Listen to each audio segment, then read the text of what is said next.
वालेकुम। आज हमारा जो टॉपिक है वो है टाइप्स ऑफ इंटेग्रल इक्वेशंस। इससे कबल कि मैं आपको टाइप्स ऑफ इंटेग्रल इक्वेशन के बारे में बताऊं, मैं आपको ये बताना चाहूँगी कि इंटेग्रल इक्वेशन है ये हमारे काम पे यूज़ करते हैं। हम जितने भी मॉडल्स पढ़ते हैं, Newton's law of motion, mass spring system, radio active transfer, oscillation of a string और मम्ब्रेन, हम ये जितने भी मॉडल्स पढ़ते हैं इनमें हम डिफरेंशियल इक्वेशन को जब सॉल्व करते हैं तो हमारे पास एक इंटेग्रल इक्वेशन आ जाती है। ठीक इसी तरह हम लोग जब ग्रोथ रेट मॉडल पढ़ते हैं उसमें भी हमारे पास इंटेग्रल इक्वेशन यूज होती है। इंटेग्रल इक्वेशन जो है बेसिकली वो चार जो है टाइप्स होती हैं इसकी। बेसिक वैसे तो बहुत ज़्यादा इंटेग्रल इक्वेशन की है, लेकिन बेसिक जो यूज़ की जाती है मोस्टली वो हमारे पास 4 होती हैं। नंबर 1 जो हमारे पास आती है वो है वोल्टेरा टाइप, उसको हम कहते हैं वोल्टेरा इंटेग्रल इक्वेशन।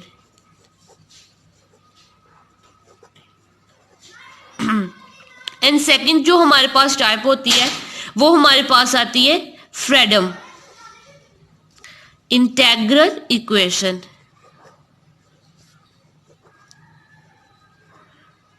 एंड हमारे पास जो थर्ड टाइप आती है वो हमारे पास आती है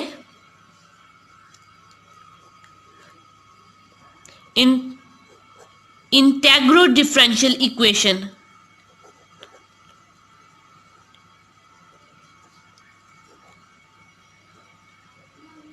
एंड हमारे पास जो फोर्थ टाइप आती है वो आती है सिंगुलर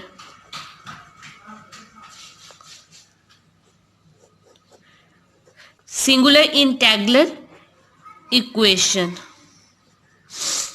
सबसे पहले हम बात करते हैं कि हमारे पास जो वोल्टेरा इंटेग्रल इक्वेशन है ये किस काइंड की होती है या किस टाइप की होती है। एक मैं जनरल जो है इंटेग्रल इक्वेशन लिखती हूँ और फिर उसके मुताबिक मैं आपको बताती जाती हूँ कि इसमें वोल्टेरा किस टाइप की होगी और हमारे पास फ्रीडम क्या होगी। यू एफ एक्स जैसे हमने एक सिंपल हमने एक जनरल जो फॉर्म होती है इंटेग्रल इक्वेशन की वो मैं लिख रही हूँ, अल्फा एंड बीटा, इसके बाद कर्नल के ऑफ टी। यानी इसका मतलब ये है कि हमारे पास जो कर्नल है इसमें वो एक्स पर भी डिपेंड कर रहा है और टी पे भी, डी ऑफ टी।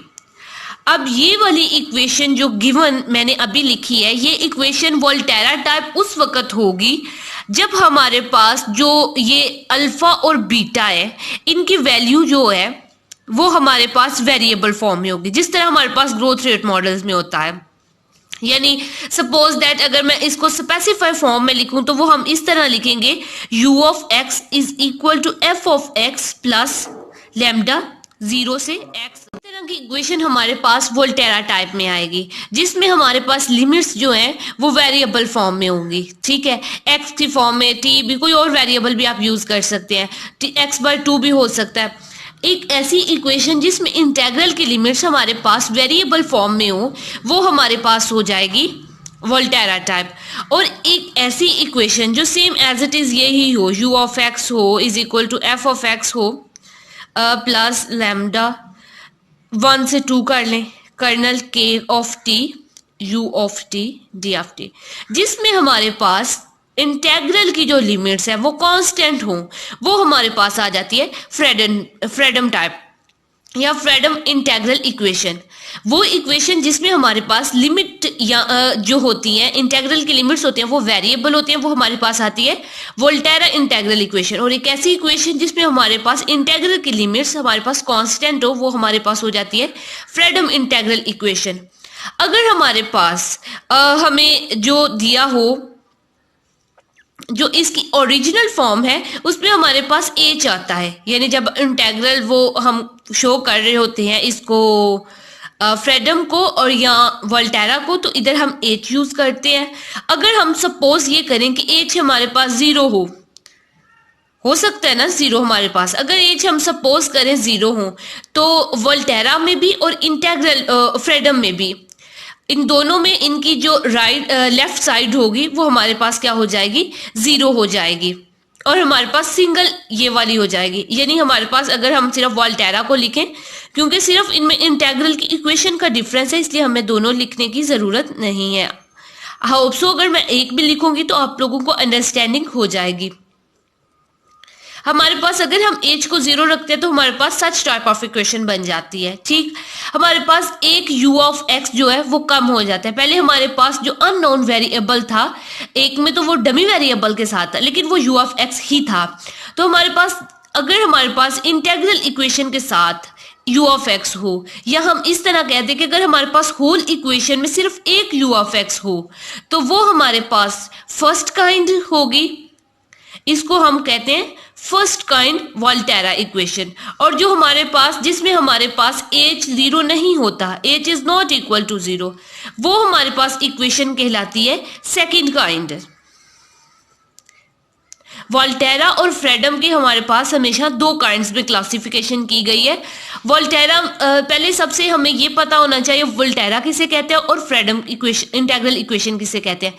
वोल्टेरा की वो इक्वेशन जिसमें हमारे पास सिर्फ अननोन वेरिएबल जो है वो एक दफा गिवन हो, तो वो हमारे पास फर्स्ट काइंड होगी। और जो हमारे पास डबल टाइम, दो टाइम अननोन वेरिएबल हो, वो हमारे पास क्या होगी, सेकंड टाइम या सेकंड काइंड कहलाएगी। ठीक, आई होप सो आप लोगों को वोल्टेरा और फ्रेडम इंटेग्रल इक्वेशन की अच्छे से अंडरस्टैंडिंग हो गई है।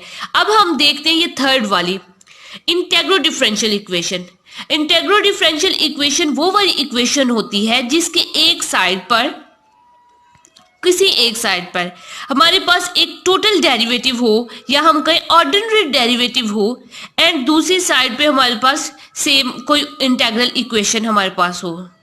ठीक, कुछ भी हो सकता है हमारे पास सेकंड साइड पे, लेकिन जो एक साइड है वहां पे हमारे पास ऑर्डिनरी डिफरेंशियल इक्वेशन हो या टोटल डेरिवेटिव हो। इधर हमारे पास डबल डेरिवेटिव की भी फॉर्म हो सकती है, ट्रिपल डेरिवेटिव की, थर्ड ऑर्डर डेरिवेटिव भी हो सकता है, सेकंड ऑर्डर भी हो सकता है, फर्स्ट ऑर्डर भी हो सकता है।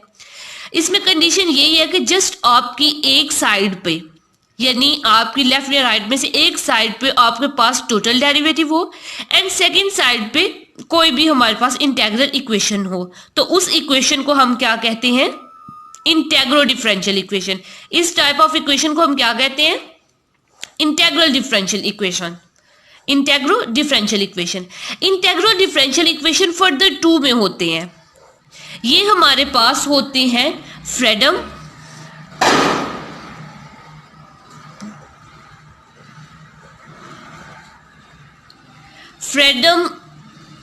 इंटेग्रो डिफरेंशियल इक्वेशन, और इसमें हमारे पास दूसरी काइंड्स आ जाती है वोल्टेरा इंटेग्रो डिफरेंशियल इक्वेशन। ठीक है, हमारे पास जो है ये हमारे पास आ जाती है एक फ्रेडम इंटेग्रो डिफरेंशियल इक्वेशन भी होती है, और वोल्टेरा में डिफरेंशियल इक्वेशन जो है हमारे पास, इंटेग्रो डिफरेंशियल इक्वेशन जो है वो हमारे पास फर्दर टू में डिवाइड है। एक हमारे पास फ्रेडम है और एक वोल्टेरा है। फ्रेडम में क्या होता है, सेम यही होती है, सेम यही इक्वेशन होती है। अगर हमारे पास इसी इक्वेशन में जिसके एक साइड पे हमारे पास डेफिनेट इंटेग्रल है या टोटल डेरिवेटिव वाला टोटल डेरिवेटिव वाली एक इक्वेशन है, एलिमेंट है, और जो सेकंड हमारे पास साइड होगी उसमें अगर हमारे पास इधर जो इंटेग्रल इक्वेशन की जो लिमिट्स है वो वेरिएबल होंगी, तो वो हमारे पास हो जाएगी वोल्टेरा इंटेग्रो डिफरेंशियल इक्वेशन। लेकिन अगर हमारे पास इधर इंटेग्रल इक्वेशन में जो इंटेग्रल की लिमिट्स हैं ये हमारे पास कांस्टेंट होंगी, तो वो हमारे पास कौन सी हो जाएगी, फ्रेडम इंटेग्रो डिफरेंशियल इक्वेशन। अगर आप इसकी एग्जाम्पल चाहते हैं तो वो मैं यूं लिखूंगी ताकि आपकी बेटर अंडरस्टैंडिंग हो जाए। 1 - 1/3x प्लस 0 से 1x t u of t d of t and u of 0 is equal to 1।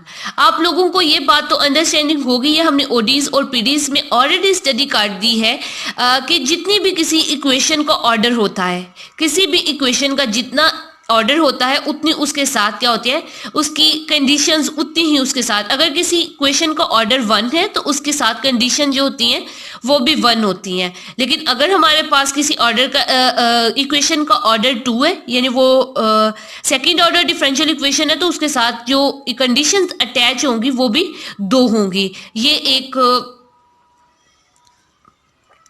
और अगर हम इसको, ये तो हमारे पास होगी फ्रीडम, क्योंकि हमारे पास इसकी जो लिमिट्स है वो हमारे पास क्या है, कांस्टेंट है। अगर मैं इसी इक्वेशन में अगर x1 की जगह x कर दूं तो ये हमारे पास कौन सी बन जाएगी, वोल्टेरा, क्योंकि हमारे पास लिमिट्स हैं वो कौन सी है, वेरिएबल फॉर्म में है। ठीक, अब हम जो लास्ट पे स्टडी करते हैं वो हमारी होगी singular integral equation. Singular integral equation किसे कहते हैं?